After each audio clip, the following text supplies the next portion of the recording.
ఈరోజు ప్రపంచ కార్మిక దినోత్సవం మేడే. కార్మికులందరికీ మేడే దినోత్సవ శుభాకాంక్షలు తెలియజేస్తున్నాం సిఐటి తరపున. ఈరోజు అనేక సంఘాలు, పార్టీలు మేడే కార్యక్రమాన్ని నిర్వహిస్తున్నారు.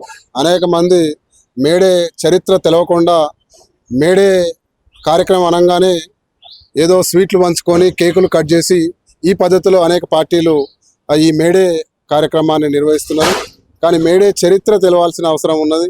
మేడే చరిత్ర తెలవకుండా సంబరాలు జరుపుకునే ప్రయత్నంలో అధికార పార్టీలు కూడా అనేక ఇంతకు ముందున్న పార్టీలు కావచ్చు, ఈ పార్టీలు కావచ్చు, ఇప్పుడున్న అధికారంలో ఉన్న పార్టీ కావచ్చు, వీళ్ళు ఏదో మేడే అంటే మేడే సంబరాలు అనే పద్ధతిలో, లేదంటే కార్మికుల పండుగ అనే పద్ధతిలో ఈరోజు నిర్వహిస్తున్నారు. కానీ మేడే చరిత్ర తెలవకుండా ఈ పద్ధతిలో నిర్వహించడం కరెక్ట్ కాదు. ఎందుకంటే మేడే చరిత్ర అంటేనే అది త్యాగాలతో కూడుకున్న చరిత్ర, పోరాటాలతో కూడుకున్న చరిత్ర. ఈ పోరాటాలు, త్యాగాల వల్ల ఈరోజు కార్మికులు అనేక హక్కులు, చట్టాలు చేకూర్చబడ్డాయి. వారి త్యాగాలే ఈరోజు కార్మికులకు అనేక హక్కుల్ని, వాళ్ళకి సంబంధించిన చట్టాలని చేకూర్చినాయి. కాబట్టి అవి తెలుసుకొని మేడేని ఏ విధంగా నిర్వహించాలనేది ఈరోజు అనేక పార్టీలు తెలుసుకోవాల్సిన అవసరం ఉంది. ఎప్పుడో చికాగో నగరంలో 100 ఏళ్ల క్రితం జరిగిన కార్మిక పోరాటం ఈరోజు మేడేగా మనం జరుపుకుంటున్నాం.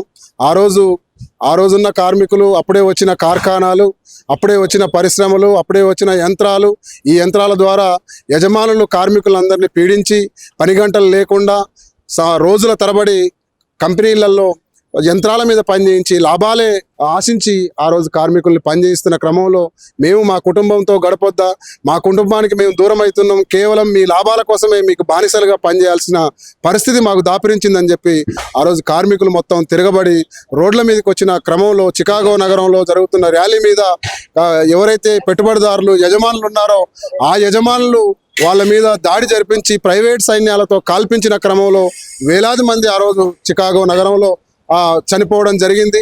హే మార్కెట్లో జరిగిన ర్యాలీలో చనిపోయిన కార్మికుల గుర్తుగా ఈరోజు మనం మేడే నిర్వహించుకుంటున్నాం.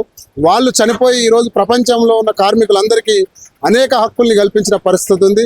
ఈ చికాగో నగరం, హే మార్కెట్లో జరిగిన పోరాటం ఏదైతే ఉందో ఆ పోరాటం తర్వాతనే అనేక దేశాల ఆ ప్రభుత్వాలు కార్మికులకు మేము 8 గంటల పని విధానం ఇస్తాము, అనేక హక్కుల్ని కల్పిస్తాము, పిల్లలతో గడిపే హక్కులు కల్పిస్తాము, ప్రమాద బీమాలు కల్పిస్తాము, అట్లాగే రిటైర్మెంట్ బెనిఫిట్స్ ఆ తర్వాత ఈ రోజులలో ఇప్పుడు మనం అనుభవిస్తున్న చట్టాలన్నీ కూడా ఆ పోరాటమే ఆ రోజు నాంది పలికిన పరిస్థితి ఉంది. అందుకనే మేడే చరిత్ర అంటే సంబరాలు జరుపుకునే చరిత్ర కాదు.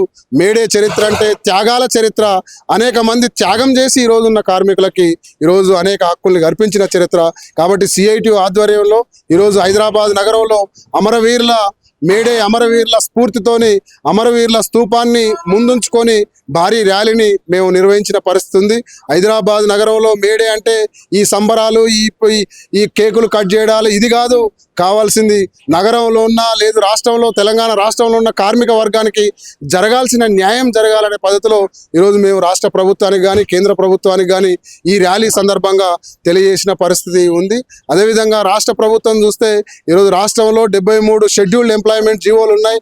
ఈ 73 షెడ్యూల్డ్ ఎంప్లాయీ జీవోలని గత ప్రభుత్వం కూడా విస్మరించింది. ప్రతి 5 ఏళ్లకు ఒకసారి ఎవరైతే కార్మికులు ఉన్నారో వాళ్ళ వేతనాలను సవరించాల్సిన అవసరం, ఈ షెడ్యూల్డ్ ఎంప్లాయ్మెంట్ సంబంధించిన జీవోలను సవరించి ఈ అప్పుడున్న రేట్ల ప్రకారం వేతనాలు ఇవ్వాల్సిన అవసరం ఆ ప్రభుత్వానికి ఉంటుంది.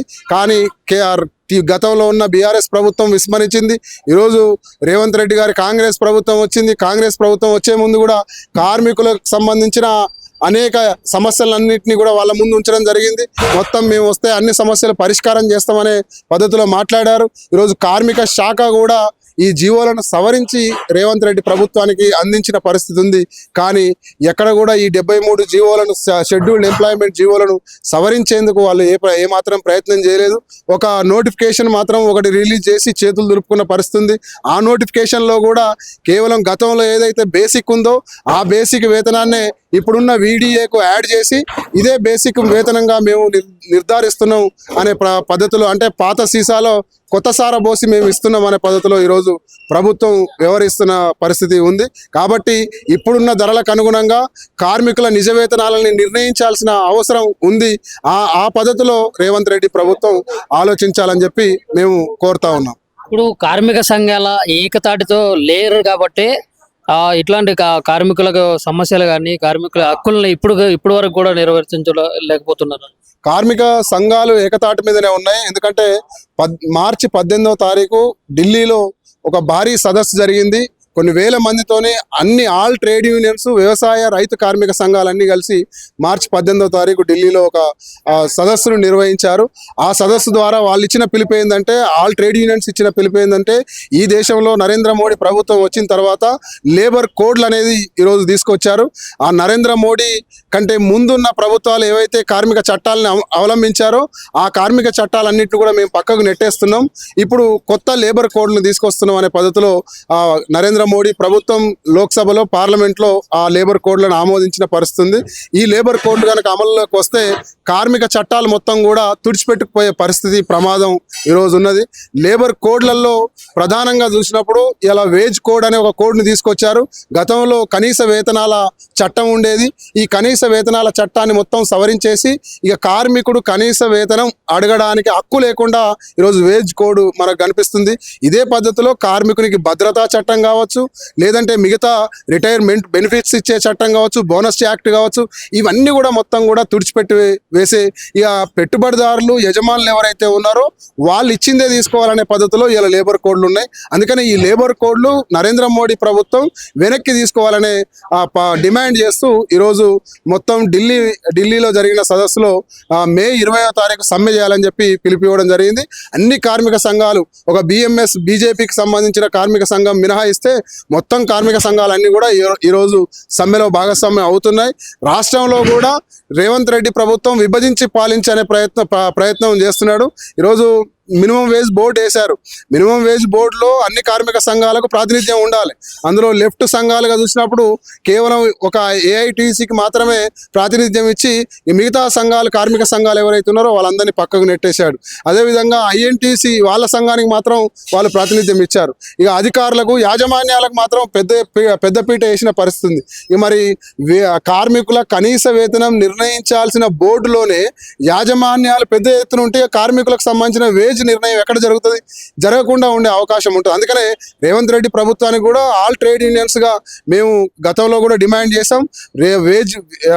ఈ వేజ్ బోర్డు ఏదైతే ఉందో దాంట్లో అన్ని సంఘాలకు ప్రాతినిధ్యం ఉండాలి. ఆ పద్ధతిలో వాళ్ళు కూడా నిర్ణయం తీసుకోవాలి. అట్లాగే మే 20వ తారీఖు జరిగే కార్మిక సమ్మె ఏదైతే ఉందో, దేశవ్యాప్త సమ్మె ఏదైతే ఉందో, అన్ని కార్మిక సంఘాలు ఏకతాటి మీదుగా ఈ సమ్మెను ముందుకు తీసుకెళ్తా ఉన్నాయి. ఇప్పుడు ప్రస్తుతం ఉన్నటువంటి ధరలను దృష్టిలో పెట్టుకున్నా కానీ ఇప్పుడు రోజువారీ కూలి పని చేసుకునేటటువంటి ఎవరైతే ఉన్నారో వాళ్ళు చాలా ఇబ్బందులు పడుతున్నారు. ఇల్లు కూడా లేనటువంటి ఎవరైతే కార్మికులు ఉన్నారో వాళ్ళు ఇంటి అద్దె కట్టుకోవాలా, ఈ పప్పు, ఉప్పు ఇవన్నీ నిత్యావసర సరుకులు చూసుకున్నా కానీ ఆ ధరలు మొత్తం కూడా బొగ్గు అంటున్నటువంటి పరిస్థితి. నిజంగా ఈరోజు ప్రభుత్వాలకు చిత్తశుద్ధి ఉంటే ప్రభుత్వాలు ప్రతి 5 ఏళ్లకు, చట్టమే చెప్తుంది, ప్రతి 5 ఏళ్లకు ఒకసారి ఈ కనీస వేతనాలు ఏవైతే ఉన్నాయో వీటిని ధరలకు అనుగుణంగా వాళ్ళు నిర్ణయం చేసి వాటిని మార్పులు చేర్పులు చేసి ఆ పెరిగిన ధరలకు అనుగుణంగా వేతనాలు పెంచాలి. కానీ పెంచకుండా ఉండడం వల్ల ఈరోజు దాదాపు 12 నుండి 15 సంవత్సరాలు అవుతున్నాయి ఒక్కొక్క జీవో విడుదలై. ఆ జీవోలకు సవరణ జరగకపోవడం వల్ల ఆ 12 ఏళ్ల క్రితం ఏదైతే వేతనాలు, మూల వేతనం ఉందో ఆ వేతనంతోనే ఇలా కార్మికులు బతకాల్సిన పరిస్థితి ఉంది. అదేవిధంగా మహానగరాలు ఉన్నాయి, మెట్రో నగరాలలో హైదరాబాద్ లాంటి నగరాలలో పనిచేసే కానీ, వరంగల్, నిజామాబాద్, కరీంనగర్ ఇట్లాంటి నగరాలలో పనిచేసే కార్మికులకు ఒక క్లాస్ 1 నగరంగా గుర్తించి ఆ నగరానికి సంబంధించిన వేతనం నిర్ణయించాల్సిన అవసరం ఆ చట్టంలో ఉంటుంది. అవి ఏవి నిర్ణయించకుండా ఉండడం వల్ల ఈరోజు కార్మికులు కేవలం 12 ఏళ్ల క్రితం ఏదైతే వేతనం నిర్ణయించబడదో వాటితో బతకాల్సిన పరిస్థితి. ఇలా కాంట్రాక్ట్ కార్మికులు అయితే చాలా దయనీయమైన పరిస్థితులు. ప్రైవేటు సెక్టార్లో కూడా ఇలా కాంట్రాక్టీకరణ పెరిగిపోయింది. ప్రైవేటు కంపెనీలలో కూడా కాంట్రాక్ట్ కార్మికుల పేరుతో జీతాలను కోత విధించే ప్రయత్నం జరుగుతుంది. ఆ కాంట్రాక్ట్ కార్మికులు ఎవరైతే ఉన్నారో వాళ్ళ వేతనాలు ఇలా 10,000, 8,000, 9,000 ఇది ఈ వేతనాలతో ఇలా బతకాల్సిన పరిస్థితి ఉంది. గవర్నమెంటే గనక నిజంగా కనీస వేతనాల జీవోల సవరణ జరిగితే యాజమాన్యాలు దానికి అనుగుణంగా ఆ వేతనాలు ఇవ్వాల్సి వస్తుంది. అది ఇవ్వకపోవడం దానికి కారణం ఏంటంటే ప్రభుత్వాలు వేతనాల సవరణ చేయకపోవడం. అది వెంటనే చేయాలని చెప్పి కూడా మేము డిమాండ్ చేస్తా ఉన్నాం. అదేవిధంగా మీరు విభజించు పాలించి అన్నారు కదా, ఇప్పుడు రాష్ట్ర ప్రభుత్వం కాంగ్రెస్ ప్రభుత్వం ఏర్పాటైన తర్వాత కులగణన సర్వే అనేది ఏది మొదలైంది అది దేశవ్యాప్తంగా కూడా ఇట్లానే అమలు చేయాలి, ఇదే సర్వే చేపట్టాలన్నట్టు కూడా ఈరోజు ఆమోదం తెలపడం జరిగింది. దాని సందర్భంగా ఏం కులగణన జరగాలి. ఎందుకంటే కింది స్థాయి కులాలు ఏవైతే ఉన్నాయో అవే కార్మికులుగా ఎక్కువ కార్మిక వర్గంలో ఆ కులాలు ఉన్నాయి. కాబట్టి ఈరోజు జనాభా లెక్కలు ఆపేసింది మోడీ ప్రభుత్వం. మరి జనాభా లెక్కలు ఆపేసిన పరిస్థితులలో కనీసం కులగణనైనా జరిగితే ఈ కులగణన ద్వారా ఏవైతే కార్మిక వర్గంగా ఉన్న ప్రజలు ఉన్నారో ఆ వర్గ ప్రజలకు కనీసం ఈ కులగణనలోనైనా ప్రయోజనం చేకూరే అవకాశాలు ఉంటాయి. కాంగ్రెస్ ప్రభుత్వం ఒక తీర్మానం చేసి కేంద్ర ప్రభుత్వానికి పంపించిన అది ఉంది. కానీ కేంద్ర ప్రభుత్వం దీని విషయంలో వెనుకడుగు వేస్తున్న పరిస్థితి ఉంది. ఎందుకంటే ఈరోజు మనవాదం సిద్ధాంతంగా బీజేపీ పరిపాలన కొనసాగుతుంది. అందుకని మనవాద సిద్ధాంతాన్ని నమ్మే వాళ్ళు కింది స్థాయి ఈ కులగణన వీటన్నిటిని కూడా పక్కకు నెట్టేసే ప్రయత్నం చేస్తారు. కాబట్టి ఆ క్రమంలో వాళ్ళు వివరిస్తూ ఉన్నారు. అందుకని దేశవ్యాప్తంగా ఇలాంటి పోరాటం వస్తే కార్మిక వర్గంగా ఎవరైతే కార్మిక సెక్షన్స్లో ఈ వర్గాలకు సంబంధించిన ప్రజలు ఉంటారో వాళ్ళకు కూడా న్యాయం జరిగే దాంట్లో మేము కూడా పోరాటం నిర్వహిస్తాం. అందులో భాగంగా ముఖ్యంగా మాట్లాడాల్సినటువంటి విషయం రైతుల గురించి. ఆ రైతులకి గిట్టుబాటు ధర అందకపోవడం కానీ, రైతులకు సరిపడేటటువంటి ఏవైతే ఎరువులు కానీ, పై మందులు కానీ, లేకుంటే కూలీల రేట్లు కానీ, అండ్ అదేవిధంగా చూసుకున్నట్లయితే నీరు సమయానికి అందకపోవడం కానీ, ప్రకృతి విపత్తు వల్ల పంటలు నష్టపోవడం కానీ, ఇలాగ చాలా రకాల ఇబ్బందులు అయితే రైతులు ఎదుర్కొన్నటువంటి పరిస్థితి ఉంది. అదేవిధంగా మహిళలు కూడా అక్కడ కూలి చేయాలంటే కూడా కొంచెం ఇబ్బందికరమైన పరిస్థితులు కూడా ఉన్నటువంటి పరిస్థితి ఉంది. మేము మే 20న తీసుకున్న సమ్మెలో రైతు వ్యవసాయ కార్మిక సంఘాలు కూడా కలిసి వస్తున్నాయి. వాళ్ళ డిమాండ్స్ ప్రధానంగా మద్దతు ధర, స్వామినాథన్ కమిషన్ ఏదైతే సిఫార్సు చేసిందో 50+ C+2 అనే ఏదైతే వాళ్ళు ఒక ఫార్ములాని ఇచ్చారో ఆ ఫార్ములా ప్రకారం గతంలో నరేంద్ర మోడీ కూడా ఆయన తీసుకొచ్చిన నల్ల చట్టాలు 3 చట్టాలకు వ్యతిరేకంగా రైతులు పెద్ద ఎత్తున పోరాటం చేసిన క్రమంలో ఆ రైతులకు నేను క్షమాపణ చెప్పి నేను ఈ చట్టాలను వెనుకకు తీసుకుంటున్నా అని చెప్తూనే నేను మద్దతు ధరకు సంబంధించిన స్వామినాథన్ కమిషన్ సిఫార్సులు నేను అమలు చేస్తానని చెప్పి ఆ రోజు హామీ ఇచ్చాడు.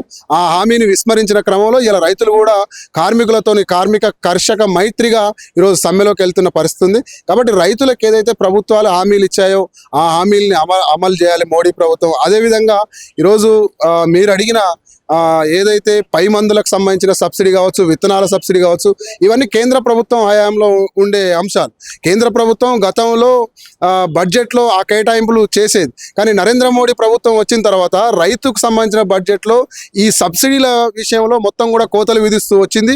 రీసెంట్గా ఈ మధ్య కాలంలో ఏదైతే బడ్జెట్ ప్రవేశపెట్టబడ్డదో నిర్మలా సీతారామన్ ప్రవేశపెట్టిన బడ్జెట్లో మొత్తం కూడా కోతలు విధించిన పరిస్థితి ఉంది. ఇక రైతులు కేవలం ఉరేసుకోవడమే తప్ప వేరే దిక్కులేని పరిస్థితుల్లోకి ఇలా ఆ బడ్జెట్లో కేటాయింపులు ఉన్నాయి. అందుకనే బడ్జెట్ కేటాయింపుల్లో రైతులకు వాటా పెరగాలి. అదేవిధంగా రైతులకు ఏవైతే మద్దతు ధర ఇస్తామని చెప్పి హామీ ఇచ్చారో ఆ హామీని అమలు చేసే పద్ధతిలో కేంద్ర ప్రభుత్వం వ్యవహారం ఉండాలని చెప్పి కోరుతా ఉన్నాం. అయితే ఇక్కడ కూడా చూసుకున్నట్లయితే ఇండస్ట్రియల్కి ఇన్ఛార్జ్గా కానీ, లేకుంటే చైర్మన్గా ఇక్కడ కాంగ్రెస్ కానీ, బీఆర్ఎస్ కానీ, బీజేపీ కానీ, ఈ ప్రాంతీయ పార్టీలు కానీ, జాతీయ పార్టీల నుంచి వాళ్ళు ఉంటున్నారు. అంటే నిజంగా కార్మికుల గురించి పోరాడేది మీరు, అంటే మీ తరపు నుంచి ఉంటే ఇంకా మంచిగా ఉండే అవకాశం ఉంటుంది కదా. కార్మికుల గురించి ఇంకా పోట్లాడి తెచ్చుకునే పరిస్థితులు అయితే ఉండొచ్చు. అదేవిధంగా ఇంకోటి చూసుకున్నట్లయితే కార్మికులు ప్రమాదవశాత్తు కరెంటు శాఖ తగిలో, లేకుంటే అక్కడ ఉన్నటువంటి కెమికల్ కంపెనీలో పనిచేసే, లేకుంటే మిషనరీలో పడే ప్రమాదవశాత్తు చనిపోయినప్పుడు కూడా ఇక్కడ ఆ సంస్థ కానీ, లేకుంటే ఇప్పుడు ప్రభుత్వం కానీ పట్టించుకున్నటువంటి సందర్భాలు కూడా మనం చూడటం అయితే జరుగుతుంది. వాటి గురించి మేము ఇందాకనే చెప్పినట్టు మినిమం వేజ్ బోర్డు ఏదైతే ఉన్నదో ఆ బోర్డులో కార్మిక సంఘాలన్నిటికీ ప్రాతినిధ్యం ఇస్తే ఆ బోర్డులో ఉన్న కార్మిక సంఘాలన్నీ కూడా చర్చించి కనీస వేతనాలు నిర్ణయిస్తాయి. అదేవిధంగా ఇండస్ట్రియల్ ఏరియాకు సంబంధించిన పరిశ్రమలకు సంబంధించిన దాంట్లో కూడా ప్రాతినిధ్యం కార్మిక సంఘాలకు ఉండాలి. అట్లాగే కార్మికులకు ప్రమాదాలు జరిగినప్పుడు వర్క్మెన్ కంపెన్సేషన్ యాక్ట్ ఉన్నది. ఈ వర్క్మెన్ కంపెన్సేషన్ యాక్ట్ ఏదైతే ఉందో దాన్ని సరైన పద్ధతిలో రాష్ట్ర ప్రభుత్వాలు అమలు చేయించే పద్ధతిలో కిందుండే డిపార్ట్మెంట్లు ఏవైతే ఉన్నాయో, లేబర్ డిపార్ట్మెంట్ ఏదైతే ఉందో దానికి సరైన సూచనలు లేదు అధికారాలు ఇవ్వాల్సిన అవసరం ఉంటుంది. అది లేని చోట కొన్ని చోట్ల అధికారులే కమిషన్లకు కక్కుర్తిపడో, యజమానుల దగ్గర లాలూచి పడో కొన్ని చోట్ల అట్లాంటి ఘటనలు జరుగుతున్న పరిస్థితి. అట్లాగే ఇలా అనేక కన్స్ట్రక్షన్ కంపెనీలు ఇలా హైదరాబాద్ లాంటి చోట, హైదరాబాద్ చాలా విస్తరిస్తుంది కాబట్టి అనేక కంపెనీలు చాలా ప్రాజెక్టులు నిర్వహిస్తున్నాయి. అట్లాంటి చోట వేరే ప్రాంతాల నుండి కార్మికులను తీసుకొస్తున్నారు. మరి అట్లాంటి మైగ్రెంట్ కార్మికులు వాళ్ళకి చనిపోయిన దిక్కున్న పరిస్థితి కనిపించట్లేదు. అతనికి వర్క్మెన్ కంపెన్సేషన్ యాక్టే అమలు చేస్తున్న పరిస్థితి లేదు. అధికారులు కనుక లేదు ప్రభుత్వానికి కనుక చిత్తశుద్ధి ఉంటే ఆ అధికారుల ద్వారా వాళ్ళందరికీ కూడా న్యాయం జరిగే పద్ధతిలో వ్యవహారం ఉంటుంది. కార్మిక సంఘాలకు ప్రాతినిధ్యం ఇవ్వాలనే మేము కూడా కోరుతున్నాం. ఆ రకంగా ఇవ్వకుండా ఈరోజు ప్రభుత్వాలు వ్యవహరిస్తున్నాయి. ఇది సరైన పద్ధతి కాదు అనేది మేము చెప్పదలుచుకున్నాం.